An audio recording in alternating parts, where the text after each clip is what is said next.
Asher and Pipeman on W4CY Radio.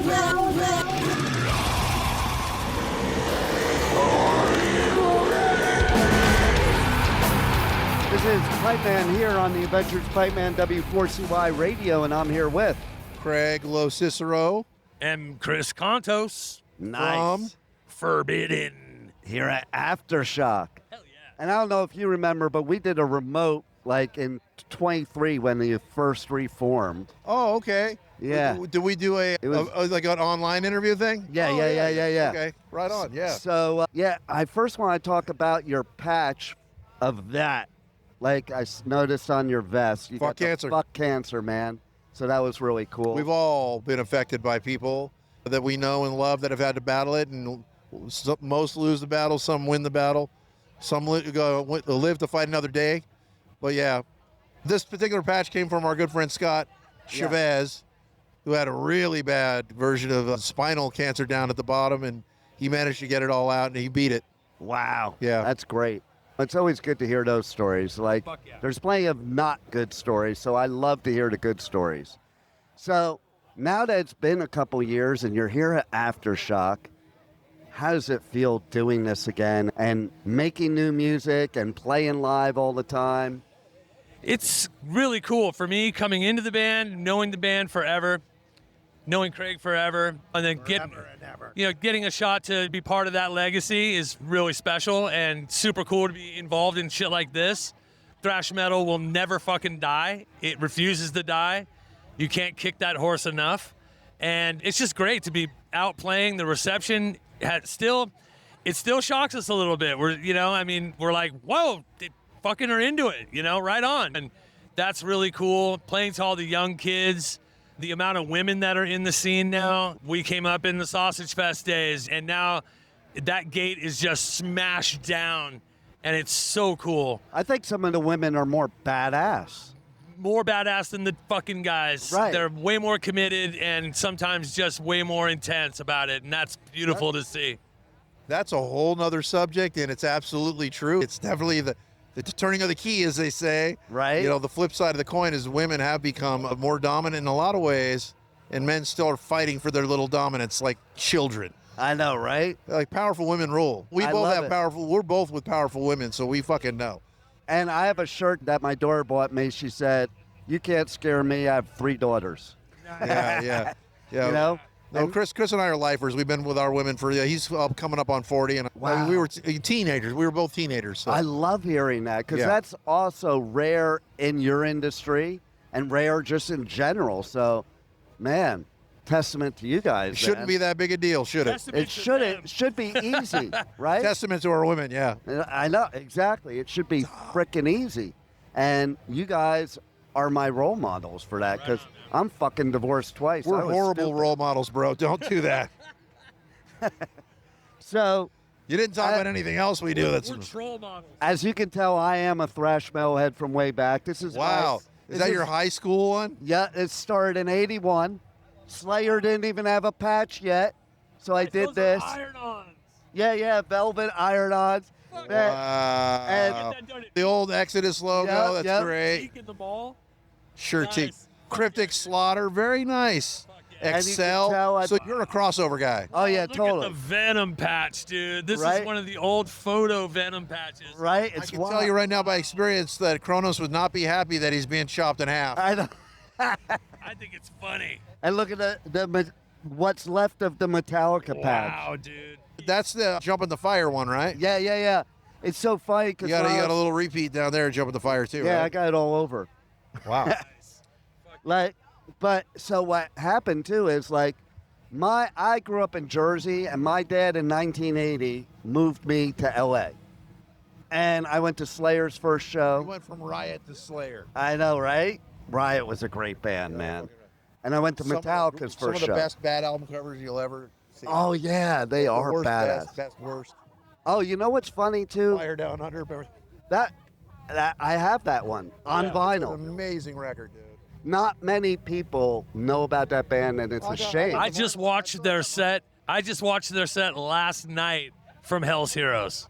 Nice. Yeah, their most recent set. Yeah. Oh, I love that. I love Yeah. that. Kerry King's on right now. Yeah, that's your background. Let me say how privileged you should feel that I passed up going over there to sit with you. And You're the man.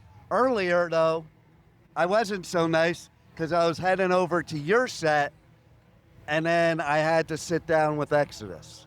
So, like, everybody's screwing me over. Well, evidently we're passing it up too. So we're all in this together. There you go. But I like that it's the background for your interview. Nice. Like, it could be worse. It's my boy Paul. And I'll just say that what's great, I'm just gonna blow your mind. So everyone's got origin stories, right? Yeah. So Paul's origin story is like, it's sordid and forbidden because he took over for his cousin.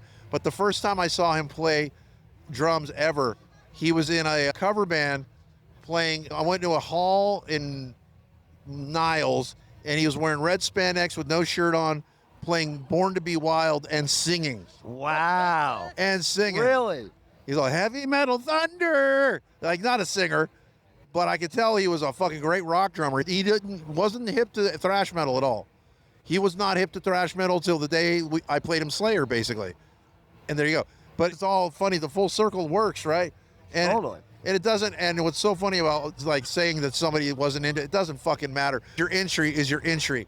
Like, we all hear something, you like it, you gravitate towards it. Like, What and an that attitude. in those days was the beginning. So yeah, it's great to see Paul and see him still out there fucking getting to live his dream. You know what I mean? It's fucking awesome. I love it. And it's so funny, too, that talking about origin stories, I was at that first Metallica show ever, and after it was over, I think I was like 13.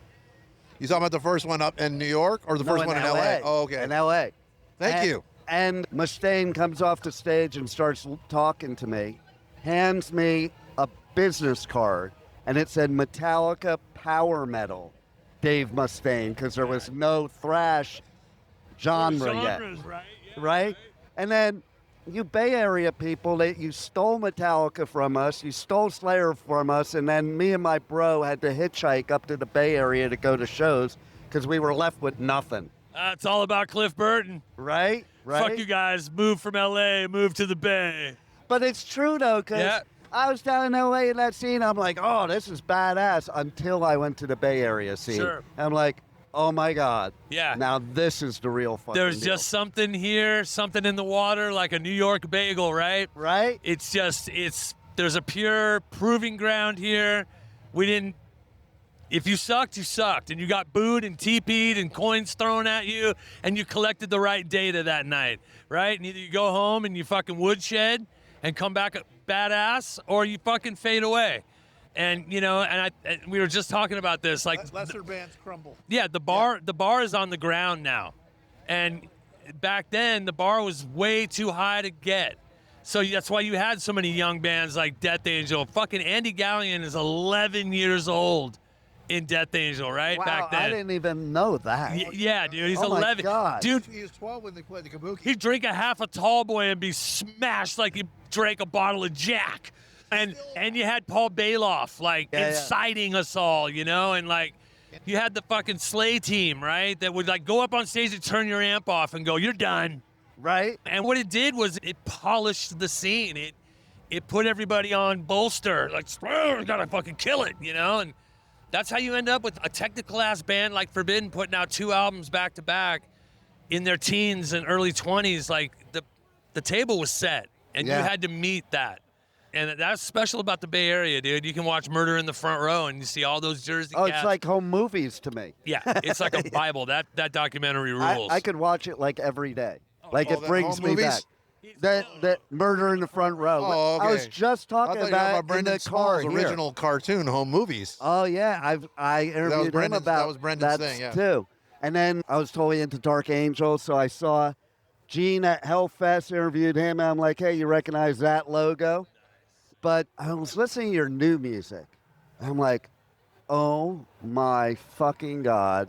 Like, it's almost better than ever and faster. And it's funny, you were talking about album covers before. One of the singles, if you look at the small album cover like on Apple or Spotify, I'm like, that looks like a Grateful Dead album. Yeah. Like, you know what I'm talking about? It like has this cool look to it, but Well, it's the blue and the red skull, which we made the mistake of veering off course for a while, not paying attention to what our fans really identify with, because a lot of bands miss the mark visually. It's not their fault, but they don't have something they stumbled across that's their like Eddie. Right? We had ours. So, but every album cover you see of ours, and if you really look at it, it's full of symbolism on so many fucking levels that it's best not to explain it. Right. Because it's best if you just look at it and really start figuring it out. And Divided by Zero's got so many things going on in that. You're probably talking about that one. Yeah. And even the new one, there's newest something one, going too. on in both of them. They're not just what they look like. They're what they represent on a lot of subliminal harmonic levels. Like there's just different pieces of how did I put that earlier today? Like we're kind of dealing in the subconscious. yeah. We're on a collective conscious thing right now. It's a nice lane to be in. And you know what I love is like I'm in awe of artists that can put out new music at this stage, because you're not that teenager with the teenage angst or that Speak for raw- yourself. I know, right? I am. I'll be in the pit after this interview. I gotta run out and go in the pit after this interview. But it's like, it amazes me that you can still write music that is relative, and that the kids, that's the thing, the kids liking bands like Forbidden, like, blows my mind, because when we were kids, I don't think we would have ever gone to see a 60-year-old Metallica, the type of thing. Well- And that's what's cool today. It's like, I've brought my kids into their first mosh pit, and I've brought my grandkids into their first mosh pit. Well, if you can get your old fans to come, that's great. But I've always said since I was a youth that fucking metal and rock is a youth movement, Yeah, right? yeah. So you have to go there first, no matter how old you are. You have to be pushing your shit to them. No doubt. They keep it hot, they keep it on fire, and you have to be that fuel, right? Yeah. And so, like you were saying about that teenage angst and everything, dude, I'm still super fucking pissed off about a lot of fucking shit. We have a lot of shit to be pissed off about right now. Exactly. And then just life in general, right? Like cancer, right? And like, I come from the punk scene, hardcore scene, right? So I don't have a lot of shock and awe right now where we are in the world. Right. I've been putting this where we are right now on album covers since I was 15 years old. So don't come to me with your shock and awe. How did we get here? Well, motherfucker, you've had blinders on, Yeah. Right? right? Like, All the wake dots the that fuck up. That we like had. It fucking amazes me that some songs from the 80s, all you would have to do is substitute names, and the song is still relevant today, which fucking blows my mind. You could do that from songs from the 1880s if you really go back that far, and it's just things. Obviously, tastes change and everything like that. But just getting back to what you're saying about for us and the kids and all this, there is a philosophy we took into the recording and the writing and everything that we're not going to overanalyze, nor are we going to overproduce. Everything's going to be on the edge and not too clean. And I think that there's a relating factor. That's why kids go back to the old shit. They might like new bands, but ask them if they're listening to X's new band over and over again, or if they're listening to X's old band or old album over and over again, right? Because they're listening to the old album. Yeah. And it's not just because the songs, it's because the approach that was taken, it was on high wire, it was done without a net, everything was fucking different. It was new. So you can record that way now, and we're doing that even digitally. You can just lay your track and walk away. Not lay your track, fuck with it, make it perfect. Lay another track, fuck with it. I don't We think didn't do people that. want perfect. Listen to our shit in headphones. Yeah, you know, something that scared the shit out of me when Pro Tools came out. I went to watch my friend's band record, and the engineer and the producer said, "Hey guys, just play for vibe, we'll fix it after." And I'm sitting here thinking, poor Richie Valens, take 67 for La Bamba, right? You know what I mean? Poor fucking everybody that recorded with Phil Spector with a gun to their head. 2-track for that. You know what I mean? It's like, play the vibe. No, play it and do it. You know, Yeah. something that's cool about Pro Tools or whatever is like, sure, if you fucking scrub a roll and the engineer says, you didn't intend to do that, let's fix that. Okay. Did you hear where I missed that kick drum pattern? Okay. But like to use it across the board as a total fucking fixed package, I think it strips life. It strips the audio painting off of it. It strips musicianship. It takes it all away and it becomes homogenized. And if people want to do that, that's cool, whatever. But for us, warts, bumps, scars, hair, crooked eye, 1 foot longer than the other, all that shit's part of it, man. No doubt. And what I love about thrash metal in particular is I see a lot of new bands today, and they use it's almost like an algebraic equation to create metal music. But you take all the thrash bands, there were similarities, but none of you sounded the same. No. Like you were all unique. We were talking about that. You segued into a nice one. So we were talking about that. Like every soda company doesn't just have one brand of soda. Right. Right. And I think that Forbidden is absolutely a unique flavor amongst the flavors, and all of us are. But there was, and it went on for a long time, and people weren't really catching it when they were doing it, but there was a lot of I think everyone was trying to kind of follow metallic version of how did they succeed? Well, maybe if we do it like that or produce it like that or like that, those days I hope are long gone. They are with us. I don't want to sound like, I don't A-B mixes with it for anything else. When somebody tells me, why don't you check it out with this? I'm like, no, thanks. I want it to sound good to what I want it to sound good to. No doubt. And it will sound like us in the end. Exactly. And that transfers. Now, hold on. I'm not saying I don't listen to shit. I love new shit. But what I don't do is go, maybe we could be a little more like that. Right. I won't ever catch myself doing that. And that's what makes you unique, because it's just like with me, it's like, I don't listen to other radio shows because I don't want to pick anything up from there. I just want to be me. And it's human nature. If you start listening to this shit, you're going to pick it up and not even realize it. And I would rather just it be all me. Totally. I do this before we start writing or before we record. I will start listening to like Nigerian rock and salsa music and stuff. And if I'm going to pick anything and drag anything to the session, I'm going to bring it from there. Like I stopped listening to metal for that time period just because I don't want to fucking be all enamored with Mario from Gojira and all of a sudden be going, right? You know, just cuz, right? So it sinks into you and you don't even know what's happening sometimes as a musician, you know? It'll take your buddy going, you know, you just copped that, right? And you're like, oh, fuck. So yeah, it's a distancing, right? Totally. Which can be safe. It's a fine line of being aware of yourself and not being aware at all. Right? It's like riding a perfect wave, dude. Like, don't over-listen, but don't not pay attention, but don't just try to find your lane and just kind of stay in it. And Forbidden's lane is always, we move all around, you know, so we have a little more wiggle room to try things. And another thing we did on this record that we're in the process of doing is recording a lot of songs tuned with the guitars that are standard E tuning. Yeah. Because we did it in the past and it was heavy, it was cool. Right. Why can't we do it now? So we're doing some songs that way, and it's been a wonderful, everything you heard, if you heard us today, which you might have missed us, but everything you heard today was all standard tuning. I love it. And nobody knows the fucking difference, but it just feels more alive. Yeah, right? You don't know how to define it. You don't know how to, you maybe can't put your finger on it, but something just seems more like it used to be. That's it.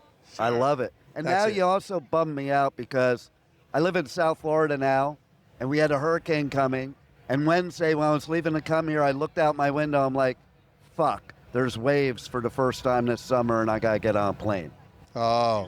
Because I surf. Look at my logo.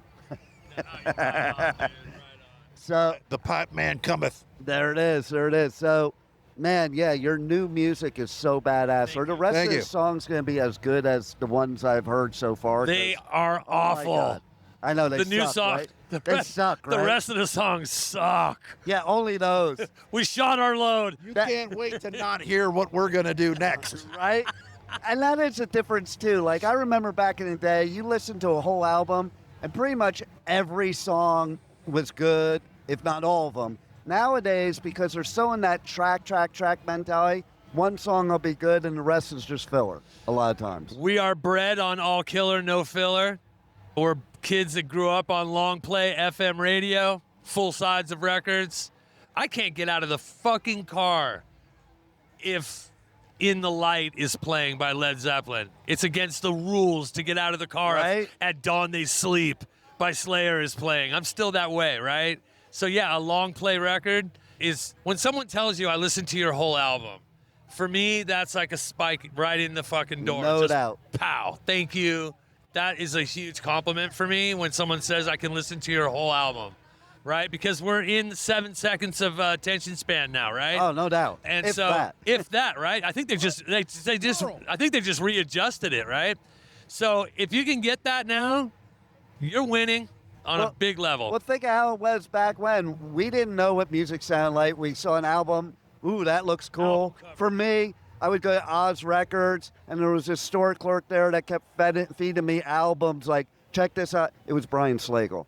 Nice. Fucking brilliant. Yeah, yeah. Like, that's why he started Metal Blade. Yeah. I told him a couple of years ago, you were fucking brilliant. He's like, I was just a record store clerk. Yeah.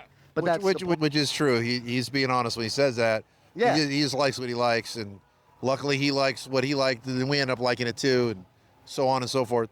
Yeah, I think our goal, and just to kind of put a fine point on all of this, is our goal is to make things that actually, if there is a world in a few years, you could dig it up in a fucking time capsule and go back. Oh yeah, that was that year. That was what it felt like in those days. That was what. So there's going to be no filler. It's going to be all songs that we put everything into, all we got. And if you can't tell we put everything into those 2 songs we put out already, then some people don't. No That's doubt. okay. It's not for everybody, but it's for anyone that's got an open mind and an open heart and an open soul, like ready to absorb what the collective conscience has given us and given you. Right. And remember, we used to sit there and buy the album, and because we had to spend money on it, we listened over and over and over again and read all the lyrics, looked at all. I didn't even hear him. That's Will Carroll from Death Angel right there. Yeah, you should have gave him the mic. And so, and you read all and looked at all the artwork, read everything. You got Kiss Army on there. I remember getting Love Gun just so I could get the Love Gun in the album. We were both huge Kiss fans. I can't tell you how long I stared. You do see, right? Of course. I stared at Kiss uses Gibson guitars and Pearl drums exclusively. Like, to me, that was like, what the fuck? You mean they get that shit? Yeah, you know what I mean? Like the liner notes. Oh, listen. My first album I ever owned, I won on the boardwalk at the Jersey Shore. It was in 73 or 74 whenever this album came out. They had these albums up there. I won, and I looked up, and it was these 4 dudes. I'm like, holy fuck. And it was the first Kiss album when it first came out, and I won it at the boardwalk. Nice. And that's why I'm here today, from that album. And you mentioned Pearl. Like, you made me smile, because I played drums for like 9 years. I sucked. But I always loved Pearl drums because of Peter Criss. Right. He was just doing a warm-up the other night. I was all, Peter Criss, drum solo in the microphone. Nice. Peter Criss. I mean, I start Shock Me at rehearsal probably 10 times a night. Yeah. Doom, da, doom, da, doom, da, we're big Kiss fans. But we got to wrap it up because we got one more and we have people waiting for us. Yeah, totally. I was going to wrap it up. So is there anything else? No, it's great. You ask good questions, bro. It's really anything else you want to share with the listeners before we do wrap it up? We got a show coming up at the Great American Music Hall on November 29th with Necrot, Cultural Warfare, and Unpassing, a really killer band. Death thrash up-and-coming band of youngsters. That's going to be a great show, and working on a new album that's going to come out in 26 at some point. Got some great touring coming up, and life is good, man. And just be civil, people. Treat each other a little better. No. Let's not blow up the world. I thought it was going to blow up in A4. It didn't. Let's not blow it up in 28. No doubt. Yeah, be better, because you never know when a giant comet is going to come and wipe your whole solar system off the fucking out of its elliptical orbit. There it is. You just never know. Oh, you don't. So be good. I'm glad you're here at Aftershock. You guys are badass still and always. And thanks for being on the Adventures of Pipe Man. Thank you, man. Thank you. This is Craig. This is Chris. And we are from Forbidden.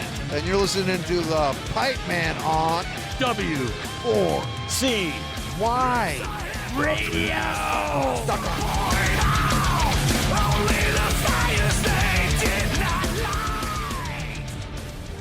Thank you for listening to the Adventures of Pipe Man on W4CY Radio.